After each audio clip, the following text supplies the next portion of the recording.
once these people die, people just put them in a zip bag and they just throw them away. There's nothing you can do with them. Moi-même qui ça demandé pour tout haïtien qui fait choléra pour Nations Unies dédommager individuellement. What I'm asking is for all of the Haitians who are victims of cholera for the UN to compensate them individually. L'aime dit individuellement, c'est pas pour l'État ça y a bon moyen, c'est que pour l'État prendre pour l'album Tizama pour pas Haïti le moyen. When I say individually, I don't mean for them to give it to the government and then for the government to then give me what it wants to give me. Moi demande que ça Nations Unies a bail là, faut qu'il capable bon maintenant là même moi-même pour me capable occuper comme ensemble avec lui pour mettre des petits points demain. I want them to give it to me in my hands so that I can take care of myself and my children in the future.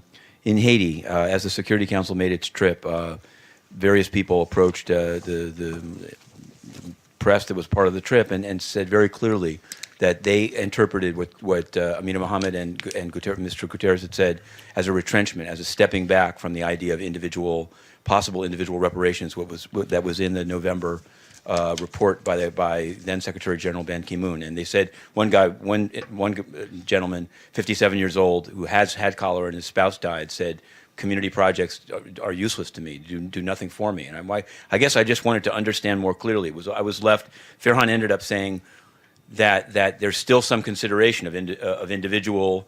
That's not really the way that I read the thing. What is the current thinking of the Secretary General on attempting to make at least some type of reparatory payment to people whose relatives got cholera and died and have to educate their children? First of all, our hearts go out to all the people who suffered from the cholera epidemic, either personally or through the loss of loved ones. I think the Secretary General and the Deputy Secretary General were very clear in outlining the way forward. The focus will be initially on a community-based project, and we're taking things one step at a time. But I can't really go any further than what the Secretary General himself said. But he seemed to say that there was never, I mean, maybe I misunderstood it, but I've looked at the transcript, that there was not, individual was not being considered. And I'm trying to say to you that things are progressing. We're taking things one step at a time. In Haiti, the people are not working. These people cannot work again after cholera has destroyed them. Fais une place publique pour eux, ça la vie de l'eau. Rien du tout. Giving them a public plaza is not going to serve any use. Attends. Fais une place publique, pas rien du tout. Fais un hôpital. Il y a un hôpital déjà.